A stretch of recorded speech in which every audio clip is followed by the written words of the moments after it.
Hello, listeners, and welcome back to another episode of Cognitive Dissidence. As usual, I'm your host. I'm Jacob Shapiro. I'm a partner and the director of Geopolitical Analysis at Cognitive Investments.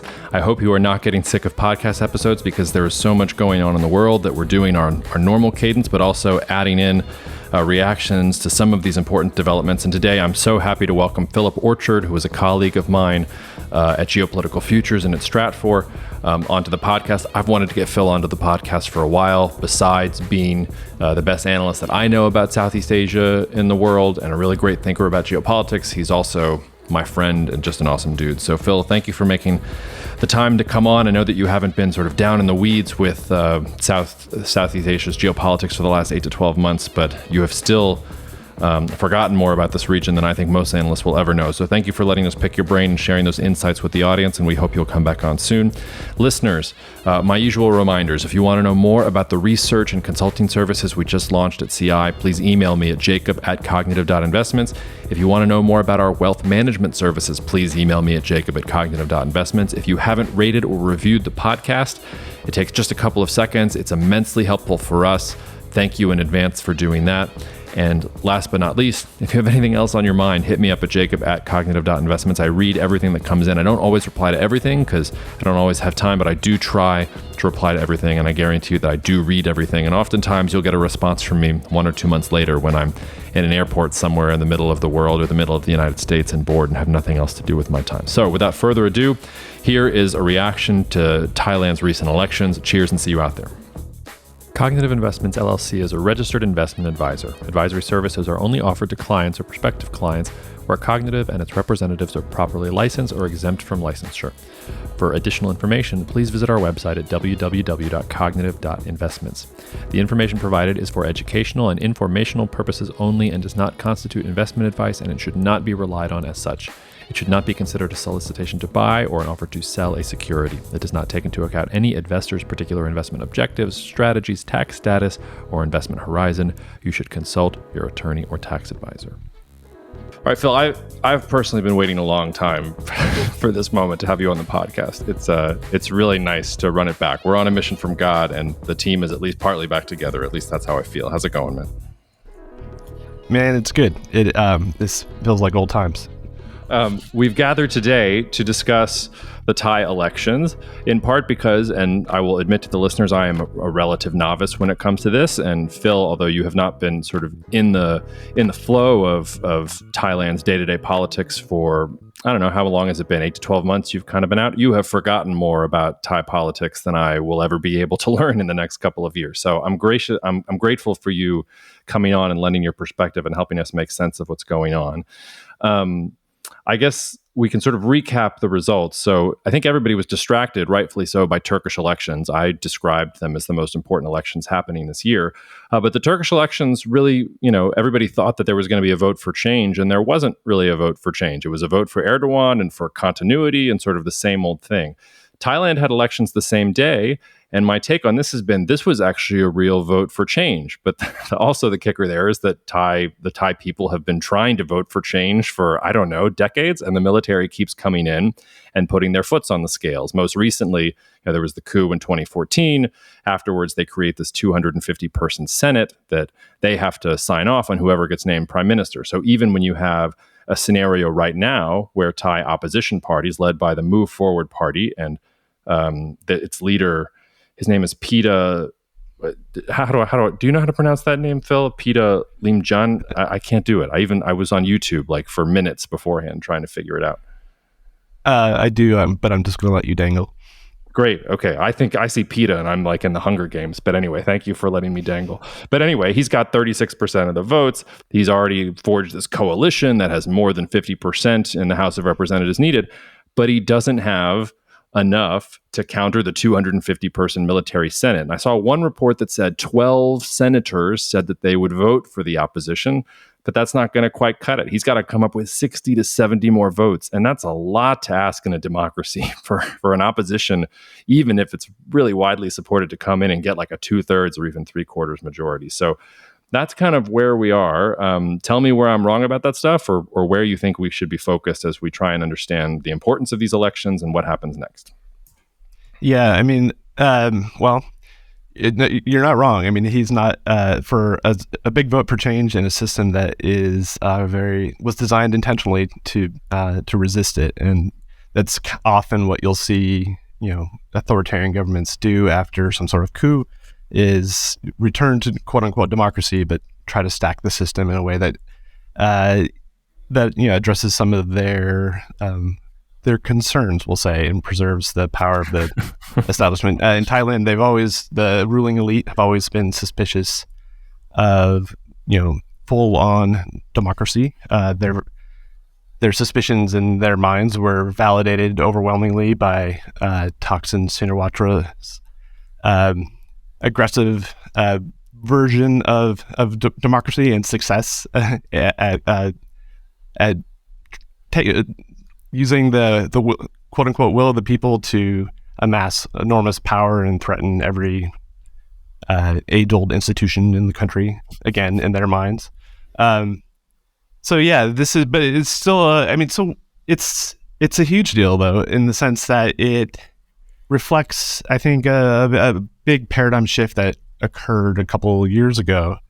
And that sort of fits neatly within the broader sweep of Thai history, especially recent, past 2 or 3 decades history, about Thai political dynamics and the landscape of power in the country.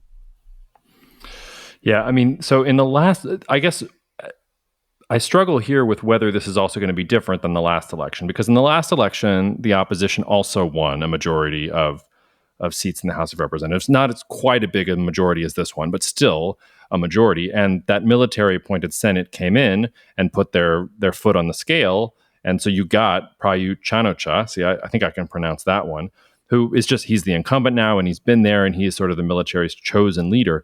And, Thai politics didn't collapse. Companies didn't relocate their supply chains away from Thailand. Like maybe there were some protests in Bangkok, but it didn't actually meaningfully change anything. And people just kind of went along with the system. And I guess like the million baht question here, or the 10 trillion baht question here, is going to be, if the military does this again, if that Senate puts its foot on the scale and says, no, Chan-o-cha is going to have another run at this here, or even we're going to block PETA from being the prime minister. Is it just going to be protests and then it's going to go away? Is it going to actually morph into broader societal unrest that forces changes in the Thai monarchy and the Thai political system? How do you, that the last time this happened, nothing actually changed, right? So why should we expect anything to change this time, or should we? Yeah, no, that's a good question that I don't know. But I think it's worth looking at this in sort of the broader sense of what has changed, sort of outside of the top line electoral results and just in the landscape of power in general. If you think about, just if you indulge me for some Thai history, basically. So there's the longtime Ramanine, the beloved king. You see him everywhere in Bangkok, the God King. He was a force for stability, portrayed as being above politics and everything. Really, what that was an era of pretty dominant military political elite, with him sort of as not just a figurehead. He had power, but he was very subtle in the way he used it, and it was mostly, there's a lot of symbolic power. I don't know if you've seen The Crown, season 1, when the queen is learning that, like, actually you really can't intervene all that often. So that's, if you have power, but if you use it, you might lose it, because if they reject you, then you might, then they expose you as being an emperor with no clothes, right? So the Cold War era, basically, that was fairly stable, of limited democracy and so forth. Around the 80s, Thailand starts to get really rich, or not really rich, but there starts, it goes through the manufacturing boom and everything else that came along with globalization, and that started to stress some of the cohesion in the country. There's a lot of displacement of communities, new sources of power, and so forth. Along comes Thaksin Shinawatra. And along this time, you start naturally getting a push toward more liberal democracy, right? Culminating in the 1997 Constitution. Thaksin Shinawatra comes along. He's a guy, he was from the north, but had made all the right moves, all the right connections to take advantage of the wave of privatization in the country, and becomes a billionaire. And for the first time, his genius politically was, in addition to just having a lot of money, was he was able to unify the very fractured political landscape outside of Bangkok, right? You think sort of who was that guy in Game of Thrones, who united the tribes north of the wall? I don't remember his name. Jon Snow. Yeah, but not him. The other one. The Mance Rayder. There you go. Oh, there you go. Yeah, nice.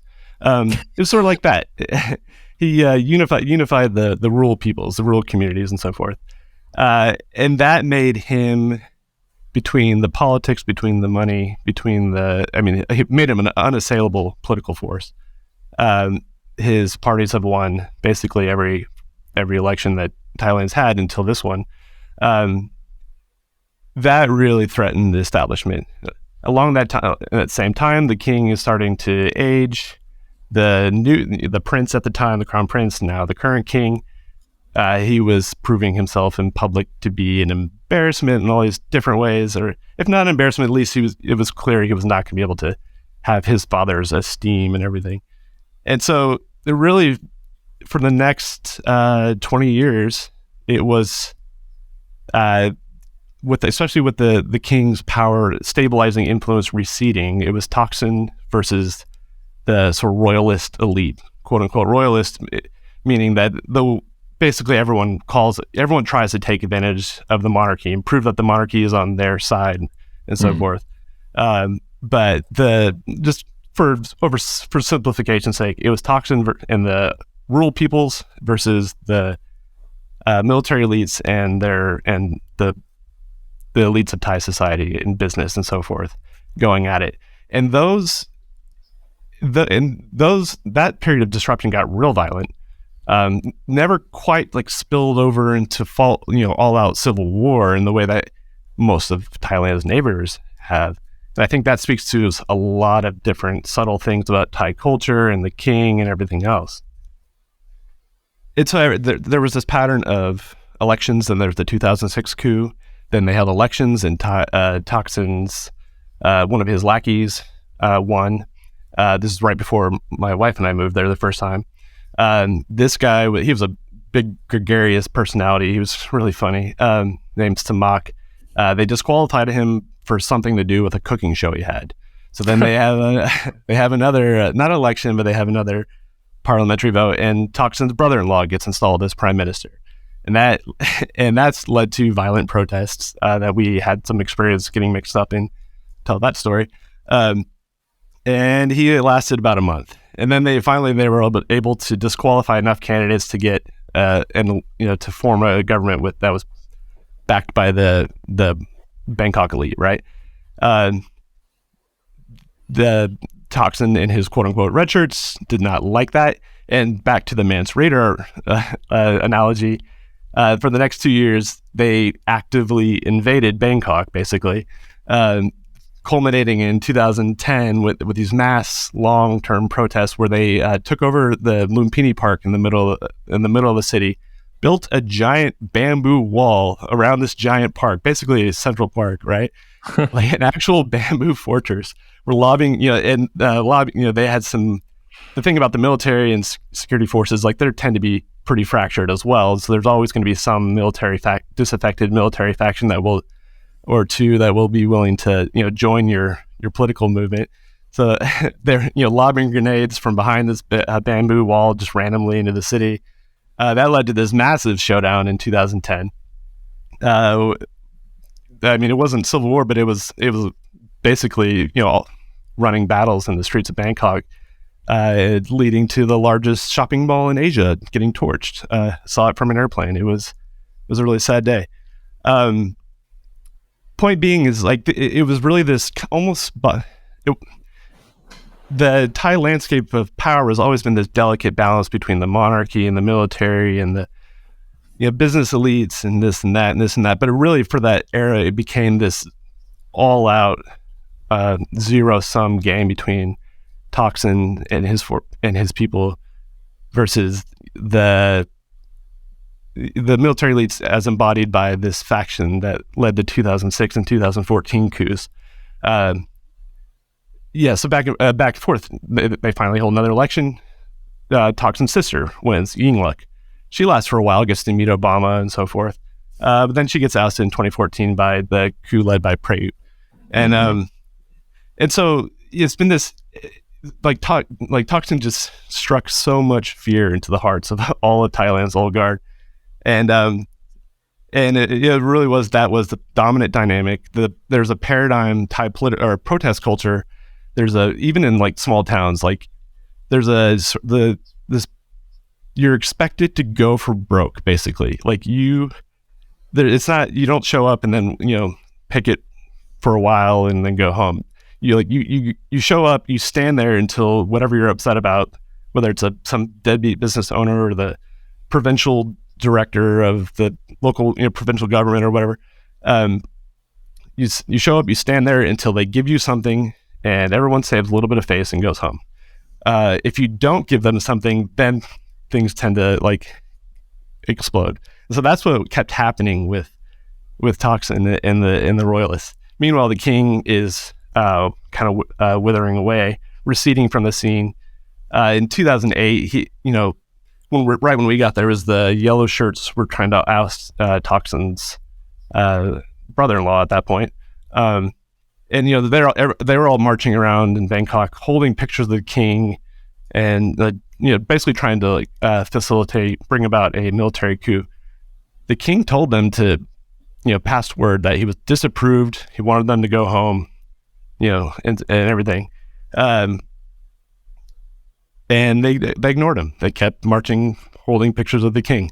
And at that point, he just basically quit and said, "All right, I'm out. I have no more influence. I'm going to the coast." And that was kind of the end of it. And so he really receded from the scene, and that kind of accelerated, or just poured gasoline on everything. But since the coup, the 2014 coup, it was basically stable. And I'm not by no means endorsing, authoritarian governments or anything like that. But the second time we lived there for about 6 years total into 2 stints. It was remarkable. I mean, it's just how politics kind of receded from most people's minds. There just weren't politics. The military held power. They passed it to themselves when they had a nominal transition to civilian government. When the king died, finally died in 2016 or 17. They used that as pretext to just shut everything down for another couple of years. And then, over that time, they were able to gear, rejigger the system and very much in their favor, so that when eventually they did return to elections, they could at least limit the power of any particular populist figure like the next Thaksin. So, long story short, it was a zero-sum thing, followed by a period of unsatisfactory but kind of relieving stability, and then all of a sudden this third force shows up, but it didn't really solve any of Thailand's underlying questions about the king, about this unsettled power structure, right? And that's what the growth of this third movement, the youth student-led protests that we started to see in 2019. I think, and with the current king mostly hanging out in Germany, not really caring all that much, that's where we are now. And so it is, even if nothing has changed on the in terms of who holds all the power, or even if Thailand's future is as uncertain as ever, it's a different landscape now, fundamentally different than it was a few years ago. And that's even with Thaksin's daughter finishing first, or his party, Putai, led by his daughter, finishing first or second in these elections, and basically playing kingmaker with the coalition role. I mean, so Thaksin's still very much in the game. It's just not this. two-sided zero-sum thing anymore. It's really striking that so PETA is what? He's 42 years old. He has degrees from the JFK school. He's got a Master of Public Policy from JFK and an MBA from the Sloan School of Management at MIT. You've already talked about Shinawatра's daughter, who he's still in self-imposed exile, doing whatever he's doing, but she's running. But when you look at her background too, I mean, she's got a degree in international hotel management from the University of Surrey. Like, we're talking about very young people, educated outside of Thailand for the formative years of their life, going against a defense minister or former defense minister turned prime minister, Kuster, who, I mean, just look at his picture. He looks like an old dude. He doesn't look like he's certainly not an agent of change. So it's, I don't know. You would think that in a country that has relatively older demographics, it's interesting that these two young guns are out there in the front and are getting such a large percentage of the vote. And it was also a lot of turnout. It was something like 75% turnout in the vote too. I mean, can you imagine what U.S. election results we would get if we had 75% turnout in this country? It would absolutely change things. So there's passion out there too, but I don't really know how to read, what exactly the opposition here is standing for. Is it, do they have some kind of thing that they're for? Is it pro-business? Is it just anti-monarchy? Is it just change? Like what is it that they represent that you think that Thai people were voting for?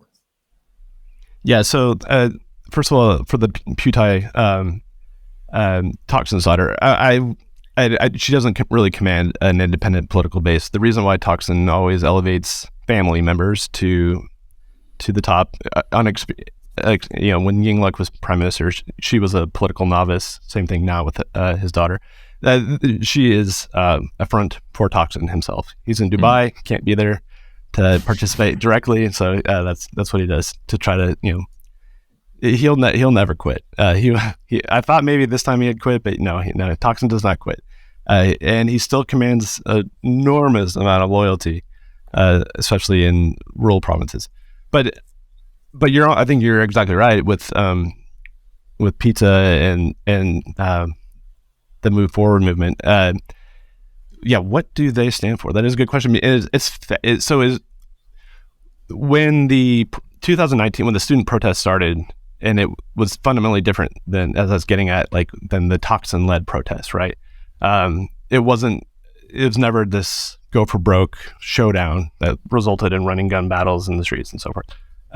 It was very leaderless in the way that student protest movements often are, which makes them difficult to negotiate with, difficult to identify the direction, but also a little bit easier, maybe perhaps to wait out, I guess, a little bit less threatening in the big scene. I mean, Thaksin, as I mentioned, he was a threat to the establishment. I don't know if they really ever saw these student-led protests, but they did. We're able to translate that into electoral success with Thanatorn's victory, and now this one. And yes, it's fascinating that.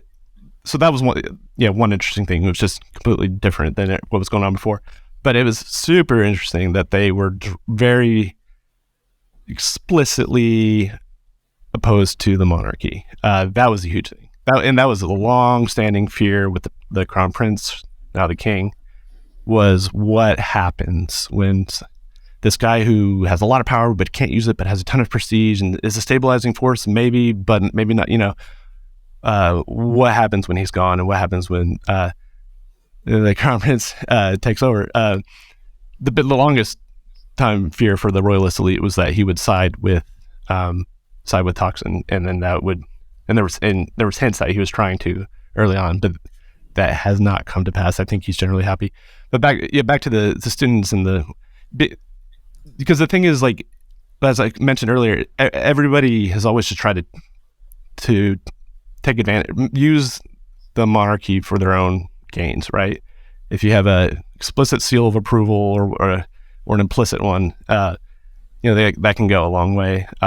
And given how, especially the elites, stoke fear and motivate political support by invoking the monarchy, and by framing things as, well, Thaksin and his people want to get rid of the monarchy, and we true Thai people, the true guardians of Thai culture and virtue and all these things. We want to protect the monarchy. It's the same story that you see it play out elsewhere in different ways with religion or whatever.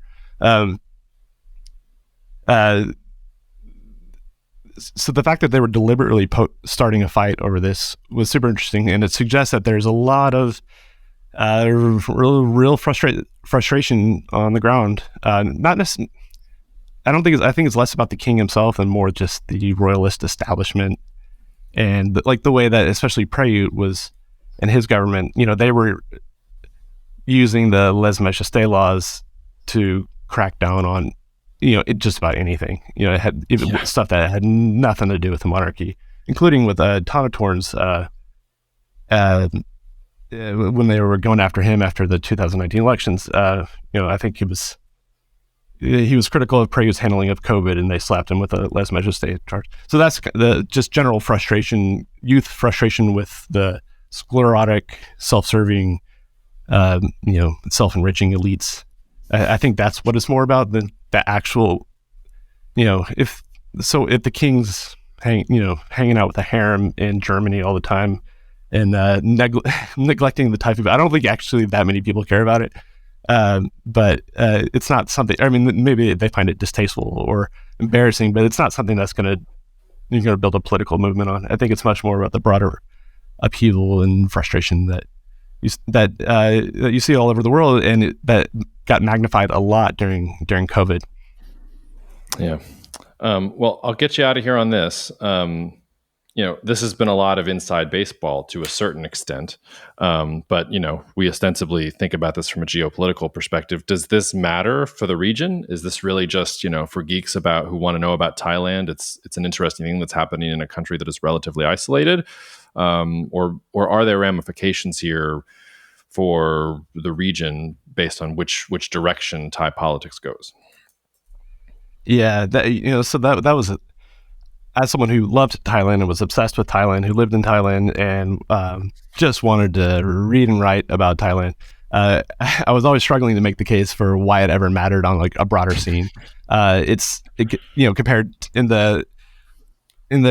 given its place in the regional landscape is at least in terms of China's potential counterweights or pawns on the chessboard in the big U.S.-China geopolitical game or whatever.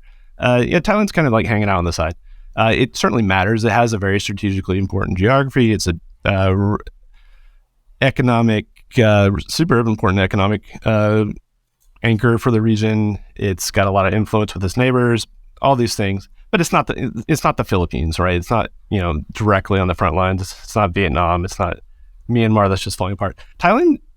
For all its problems, I think the problems keep it from playing a bigger role in being able to throw its weight around more directly. But I don't, just by occasionally scaring off investors and whatever. But Thailand's also super resilient. They always bounce back from this stuff. In a lot of countries, 2010, that could have sparked just total chaos for years and years and years. And it was they're cleaning it up by the next day. Thailand moves on. They have China has a ton of influence there, but so does Japan, so does the U.S., so does Singapore, Taiwan. Thailand, they just kind of get along, and yeah, and the Thai mentality is sabai, which is very happy-go-lucky, no worries, and it really does permeate their geopolitical posture in a lot of ways. It doesn't sound like the results here, whether the opposition actually gets a prime minister or whether it's Chanacha or some other military representative. It doesn't sound like that's going to change Thailand's general posture, which is basically to play all sides in the region. Am I right about saying that? You're right. Yeah, I think so in general.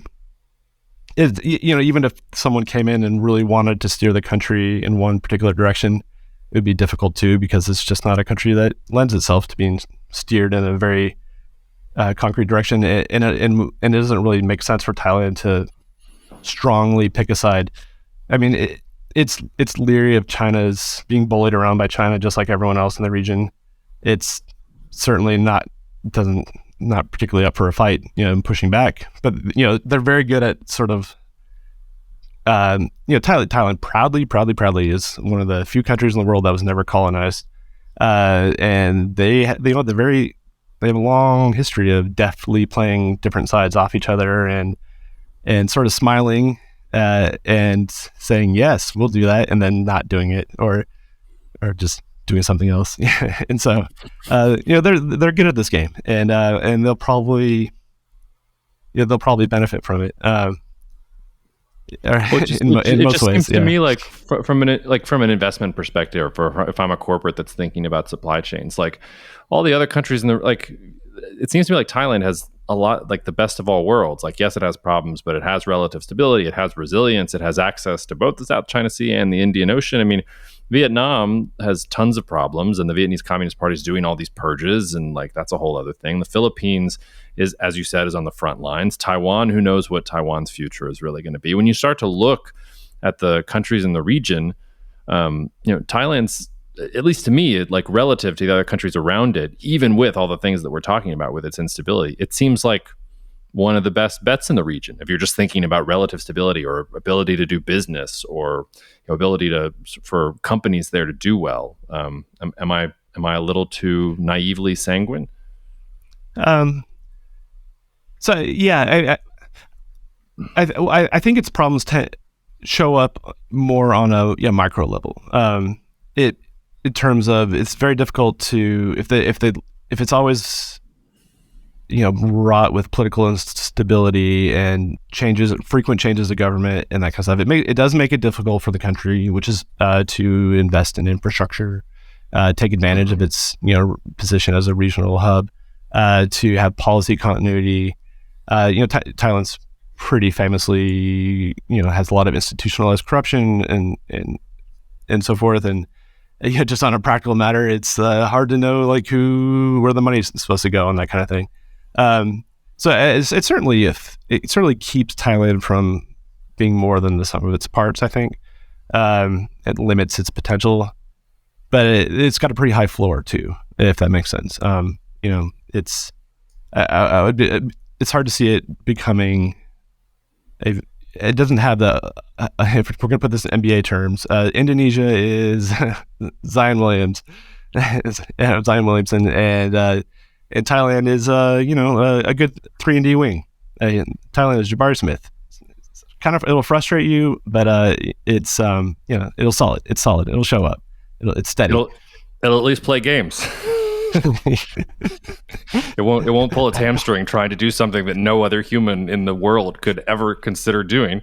And at least you'll get some 3-and-D. All right, right. Well, Phil, Indonesia's it's a hamstring pop waiting to happen every time it steps on the court. Well, Phil, thank you for coming on and talking to us. If anything crazy happens with Thai elections, I hope you'll come back on, and if we have new developments about the Iran nuclear deal, or if my hobby horse from my Stratford days, Tunisia, enters the news, you can come back on and we can delve into Tunisia, and I can be just as geeky about something that probably doesn't matter geopolitically in general, but you can ask me about that too. So cheers, dude. It's good to see you. Likewise. Thanks, Jacob. Thank you so much for listening to the Cognitive Dissidence podcast, brought to you by Cognitive Investments. If you are interested in learning more about cognitive investments, you can check us out online at cognitive.investments. That's cognitive.investments. You can also write to me directly if you want at jacob@cognitive.investments. Cheers, and we'll see you out there. The views expressed in this commentary are subject to change based on market and other conditions. This podcast may contain certain statements that may be deemed forward-looking statements. Please note that any such statements are not guarantees of any future performance, and actual results or developments may differ materially from those projected. Any projections, market outlooks, or estimates are based upon certain assumptions and should not be construed as indicative of actual events that will occur.